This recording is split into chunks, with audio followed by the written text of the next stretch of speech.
Alô, amigos, estamos de volta para mais um programa Despertar, produzido pelo Centro Espírita Amor e Caridade de Bauru.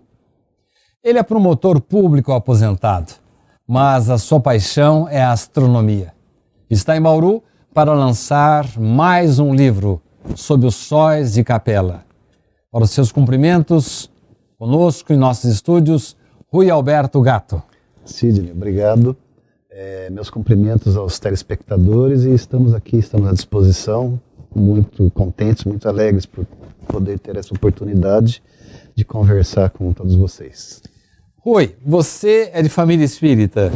Isso, eu sou nascido em Araçatuba, vivi em Araçatuba até 17, 18, até a época do serviço militar. E sou de família espírita, meu pai e minha mãe sempre tiveram atividade no meio espírita. E eu, desde garoto, eu costumo dizer que eu tive 40 anos de serviço à justiça. E se eu tenho 40 anos de serviço público, eu tenho 61 para 62, que é a minha idade, de prática de conhecimento na área espírita. Nasceu em berço espírita? Isso, sou nascido em berço espírita. Sempre morou em São Paulo? Então, nessa minha vida, e eu já viajei por vários lugares, sempre no estado de São Paulo, porque como promotor, você sabe, a carreira segue dentro do estado, vários lugares, né? Eu fui promotor em Presidente Venceslau, Santo Anastácio, em Itapetininga, em Santos. Cheguei a morar uma época no litoral de São Paulo. Mas agora, as últimas décadas, as últimas 2, 3 décadas, há muito tempo, mais radicado em São Paulo. Como foi São Paulo, capital, desculpe. Como foi para conciliar, inicialmente, os princípios espíritas com o rigor e a prática forense e, principalmente, o cuidado que o promotor público tem como custos legis de preservar a ordem e a justiça? Essa é uma pergunta que, na época em que eu resolvi abraçar a carreira de promotor, era a que mais me faziam. Mas você é espírita, vai ser promotor? A noção que se tem, às vezes, do promotor de justiça, no filme ele sempre é o vilão que acusa a vítima inocente. É evidente que ali está se reproduzindo, às vezes, alguns fatos até dolorosos, né? Algumas situações realmente que envolvem estas questões. Porém, nós não podemos esquecer que até o nome do cargo já diz, né? Promotor de justiça. E para mim, que sempre trabalhei na área jurídica, na área da justiça, que já tinha esse conhecimento, eu tinha plena convicção de que eu ia poder, com toda tranquilidade, exercer a profissão dentro dos princípios espíritas. E manter-se fiéis. Porque, se você lembra, Kardec sempre coloca, né, que o espírito é um homem do seu tempo.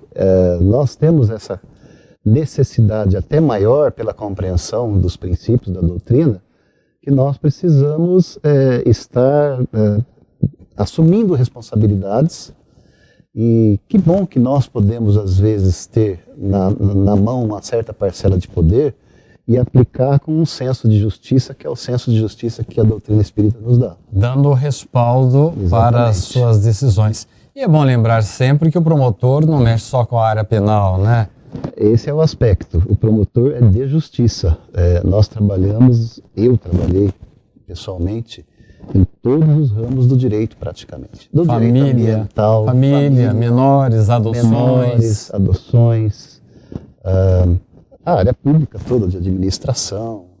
E em todos esses lugares nós temos, a cada momento, a oportunidade de poder colocar em prática o que nós aprendemos, como eu disse, como nós aprendemos na doutrina. Nem sempre, porque nós somos falíveis, foi da melhor maneira possível. Mas eu acho que há sempre essa tranquilidade de que, se você tem, como eu tenho nesse caso, inclusive o berço, tem os exemplos que eu recebi dentro do meio espírita, pelo menos a gente sabe que tentou agir com a convicção de fazer a melhor forma de justiça, tendo em vista todos os princípios que a doutrina nos ensina. Maior lisura possível. Exatamente. E como é que foi essa história de repente, você apaixonar-se pela astronomia? Porque Rui Alberto Gatto está aqui em Bauru para lançar um livro da nossa SEAC Editora sobre os sóis de Capela. Que história é essa de um homem que trabalhou em fórum, trabalhou com justiça, promotor aposentado, engraçar-se com a astronomia? Tem também a sua conexão com a cultura, vamos dizer assim, espírita.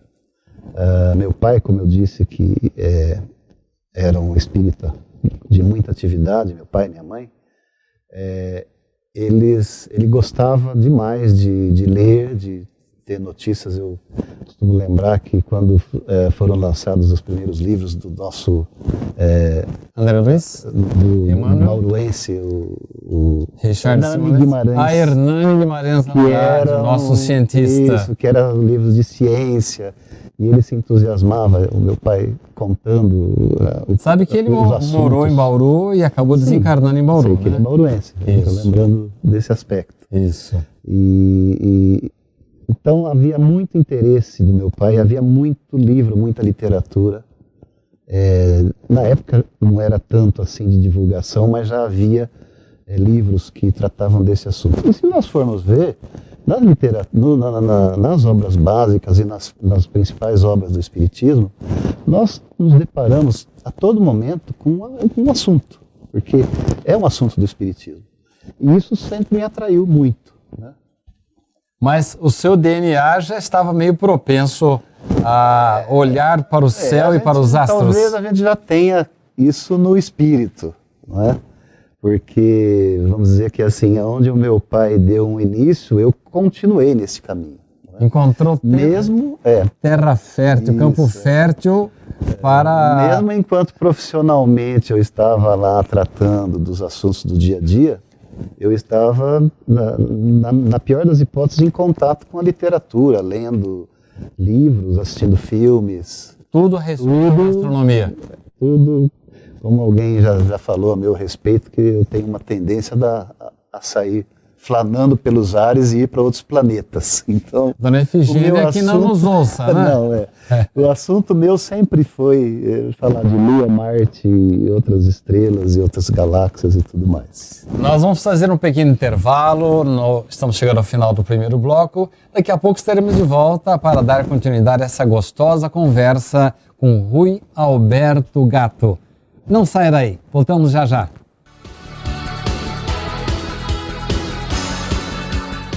A Livraria SEAC conta com mais de 4.500 títulos, obras básicas do Espiritismo, romances, livros infantis, adolescentes e adultos, de todos os gêneros da literatura espírita. E mais, a Livraria SEAC oferece o Clube do Livro, onde o sócio paga uma pequena mensalidade e retira uma obra diferente a cada mês.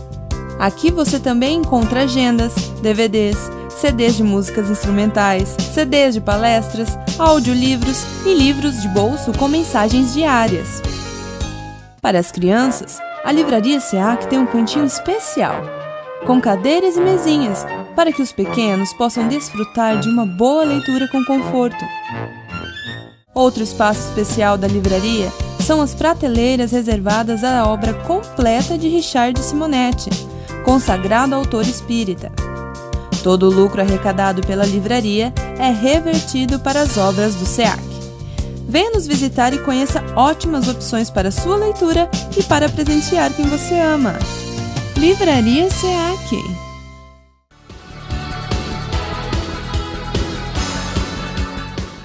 Estamos de volta para mais um bloco para falar sobre astronomia. Não se assuste, caro telespectador. O nosso convidado de hoje, embora ex-promotor público, o seu hobby principal é ouvir as estrelas. E temos ele em Bauru hoje para lançar um livro que fala sobre os sóis de Capela. Vamos conversar um pouquinho, porque o nosso programa ele é público e nem todas as pessoas sabem do que nós estamos falando quando nos referimos à capela. Eu vou falar alguma coisa, você me complementa E vamos tentar dizer ao telespectador por que o título Sóis de Capela. Por que Capela? Dentro da doutrina espírita, nós tivemos o lançamento em 1939, uma das obras gloriosas sob a pena de Francisco Cândido Xavier. Emmanuel, o seu mentor espiritual, nos trouxe uma obra que tratava da civilização mundial. E nesta obra, ele nos diz que num local um pouco distante do planeta Terra, havia um pequeno planeta muito parecido com a Terra, cuja população estava já merecendo galgar um novo degrau na escala evolutiva dos mundos. Mas havia uma turminha meio barulhenta que estava se recusando a acompanhar esta ascensão deste planetinha.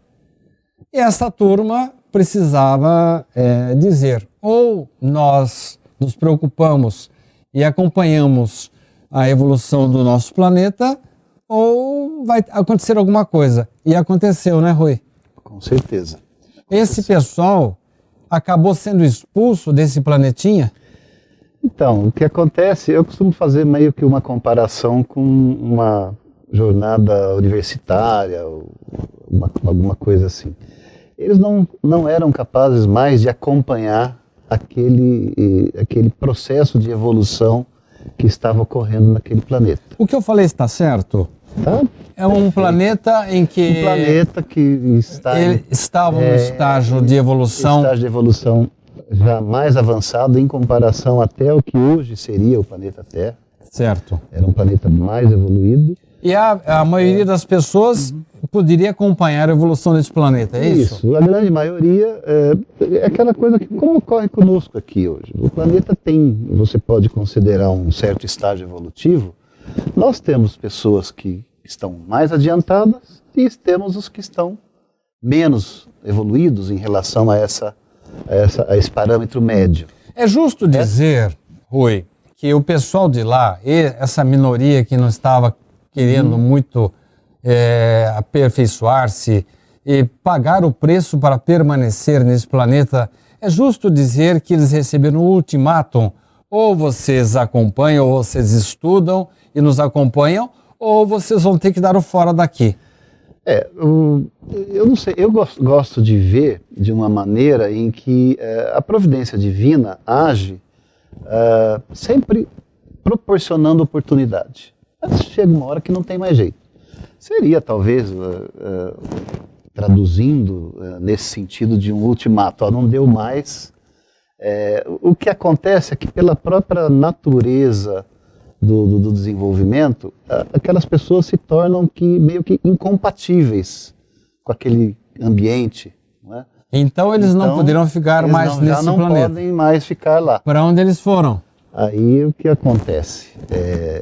Como eu disse, a providência divina sempre vê oportunidade de progresso.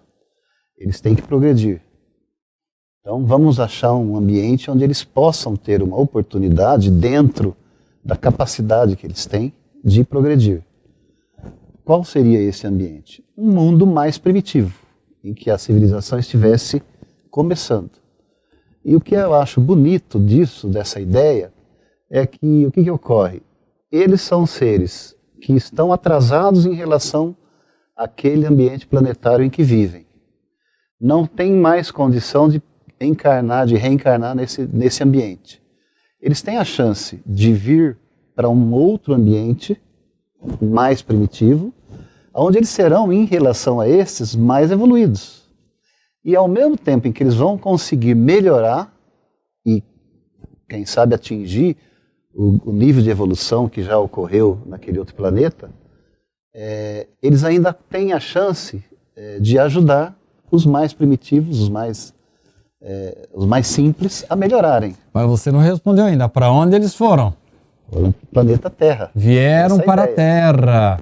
Esse é um ambiente primitivo. Numa época em que a Terra, com a presença deles, é justo dizer que eles inauguraram a civilização neolítica? Pela notícia que nós temos do Espírito Emmanuel em A Caminho da Luz, exatamente neste momento em que a civilização está no seu despertar, nós estamos deixando de ser o povo nômade, nós que eu digo, os habitantes do planeta, daquela época, seres primitivos, ainda destituídos de princípios morais mais elaborados.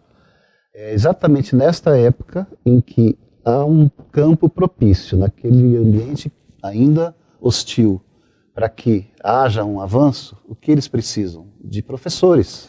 Então, esse pessoal veio desse planetinha de Capela. Capela é um sol, né? É uma estrela. É uma estrela. Podemos falar daqui a pouco vamos falar mais sobre a estrela. Mas esse pessoal que veio desse planeta, que fazia parte da família de planetas de Exato. Capela, que não podia permanecer lá, porque estavam assim, patinando, vamos dizer assim, vieram para o planeta Terra no momento em que ela não conhecia ainda a agricultura, a escrita. Exatamente. E inauguraram aqui a presença de várias civilizações que se destacaram na história da humanidade. Me permite, o que ocorre a notícia da vinda desses espíritos coincide com um período da história da humanidade em que, em curto espaço de tempo, houve um grande avanço, com o surgimento da escrita, com agricultura, com recursos tecnológicos, vamos dizer assim. Deixaram o arado, a roda. Né? A roda. E tudo isso ocorreu. O fogo já existia. Num período. O fogo já havia sido descoberto, controlado. O fogo é um pouco mais difícil da gente imaginar, mas vamos dizer que o uso. A administração do fogo, a utilização dele. O trabalho em metais com fogo, essas coisas. E as pirâmides? E as pirâmides? Conte para nós.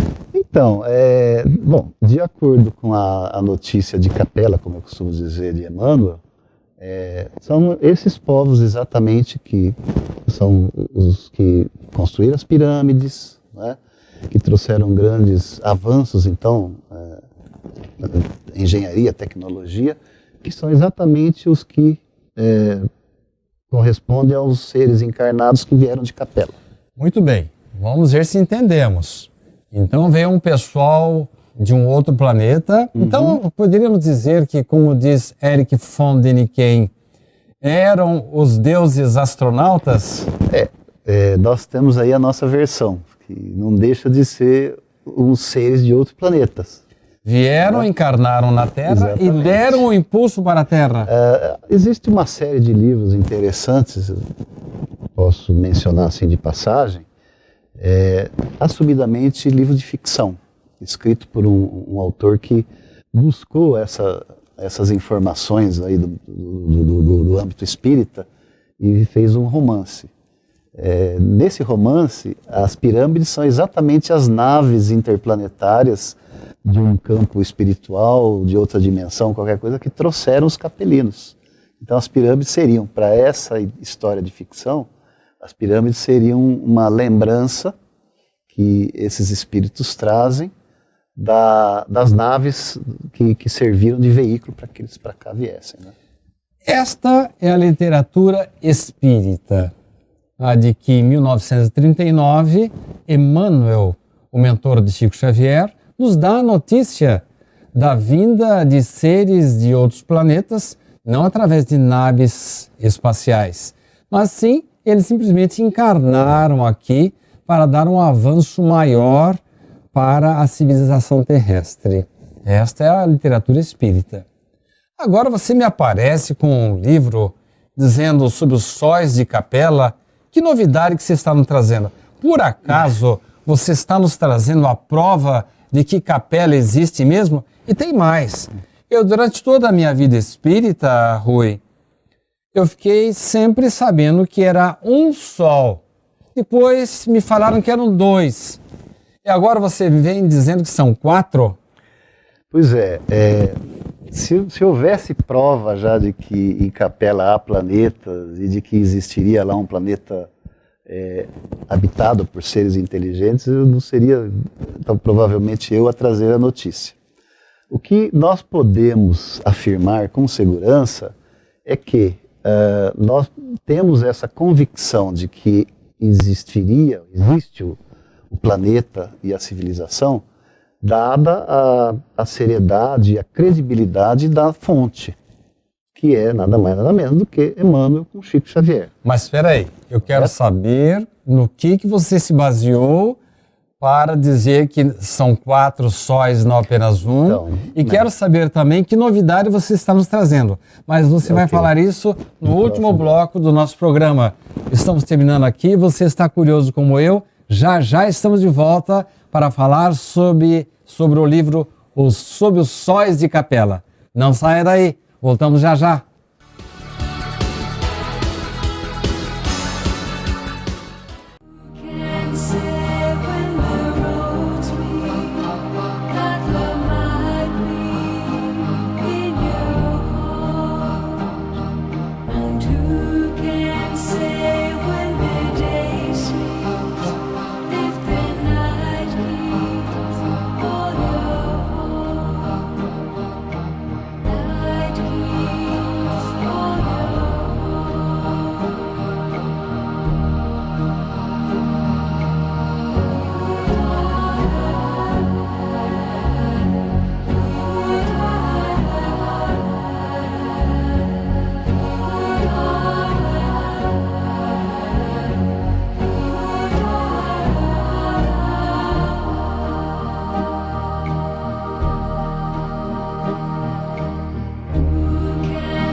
O novo lançamento da SEAC Editora, Sob os Sóis de Capela, Rui Alberto Gatto.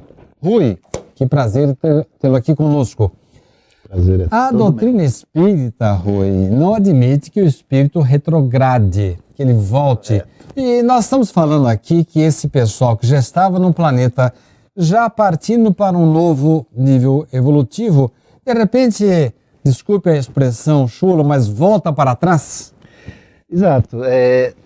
Eu acho que a ideia principal que nós podemos extrair dessa narrativa é a confiança nesse princípio de que é básico do Espiritismo, que é a lei de progresso. Nós estamos sempre progredindo, nós temos que ter essa confiança de que sempre é para melhor, é o progresso. Se nós formos ver, como nós fizemos aqui um breve resumo, os espíritos vieram para um ambiente mais hostil. Porém, eles vieram para ter uma chance de melhorar. Eles não vieram como uma recaída, uma queda. Como se fosse um castigo. Exato, não foi um castigo, uma punição. Eu disse isso. A providência divina, com a bondade infinita do Pai, sempre procura a nova chance. Houve sim, talvez, o ultimato, como você mencionou, em relação a viver naquele ambiente que para eles era um paraíso. Não sei se dá para você perceber que aí é que está a ideia, a noção da queda, do paraíso perdido. Essa é a explicação que Kardec nos dá a respeito desse tema dos seres que vieram encarnar na Terra vindo de Capela. Então esse pessoal, quando está agora encarnado na Terra, devia ter saudade da doce luz de Capela. Exatamente, dos tempos em que eles estavam sob os sóis de Capela. Por isso o título até do livro. Eu era feliz e não sabia. Agora vamos falar o que tem de novidade. Nós temos o A Caminho da Luz, temos os Exilados de Capela de Edgar Armond. O que tem de novidade aqui? Você descobriu onde está a Capela? Capela qualquer um de nós pode se dirigir a um céu noturno nosso e em determinadas épocas do ano, uma boa parte do ano, olhar para o céu e ver aí uma estrela muito brilhante. Para que lado? Para o lado norte. Quer dizer que no hemisfério norte ela é mais bem vista do que aqui na América do Sul? No hemisfério norte ela é uma das mais brilhantes e chama muito a atenção. Inclusive, é considerada, é chamada lá como a estrela de Natal, porque na noite de Natal ela Brilha está muito. tomando conta do céu. Explica essa história olhando para a sua câmera ali. Era um sol de Capela, porque Isso. o Emmanuel fala na constelação do Cocheiro. Explica essa história aí. Constelação do Cocheiro. Isso. Da constelação do Cocheiro havia um sol de Capela Isso. e um planeta ligado à família de Capela. Agora você vem dizer para mim que não são 2, são 4 sóis. Que história é essa? Assim como nós, como espíritos, evoluímos, a ciência, o conhecimento também evoluem. Dependendo do aparato tecnológico que nós temos, nós vamos ter uma percepção diferente. O Sol de Capela, que está distante do nosso sistema planetário, quando é visto a olho nu, como eu acabei de dizer, ou então por um telescópio desses comuns que nós temos aqui, pequenos, vamos dizer assim, você vê uma estrela. No entanto, no correr da história da astronomia, vai-se, com a ajuda de aparelhos, de instrumentos, vai-se paulatinamente tendo um desenho mais detalhado de como funciona exatamente esse sistema. Pra você ter uma ideia, era uma estrela, viraram 2, viraram 4, já chegou a se considerar que Capela era um sistema de 9 estrelas. Depois, com um refinamento dos instrumentos, se descobriu que eram 4 porque essas outras 5 estavam na mesma linha divisada, mas não faziam parte daquele mesmo sistema ligado por um ponto comum de atração gravitacional, ou seja, é o que nós chamamos de um sistema planetário. Nós temos o Sol com os planetas em torno. Quando Emmanuel contou a história de Capela em 1939, já eram 4 sóis? Então, já eram 2 oficialmente, mas já havia notícia, as primeiras detecções, vamos dizer assim, de que havia uma outra estrela, além desses 2 sóis, que era muito pequena, já existia notícia, porque é dinâmico isso.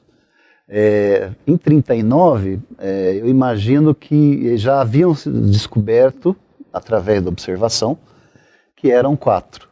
Só que antes de ser 4, foram 3. Por quê? Alguém observou que tem lá as 2 estrelas grandes girando entre si, correto? Se descobriu que tinha uma pequena estrela, também no mesmo sistema de gravitação. Explica para mim, Tá? que sou ignorante no assunto. As 4 sempre existiram, simplesmente elas não haviam sido... O problema é a nossa percepção. Não haviam sido detectadas. Isso.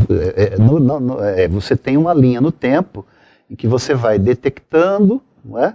Como se você estivesse chegando cada vez mais próximo. De longe, você está vendo um foco de luz. Se vai chegando mais próximo, né, esse foco de luz se resolve em 2. Aí eu tenho um telescópio muito mais potente, eu tenho uma tecnologia... Através de computadores. Já depois com computadores, né?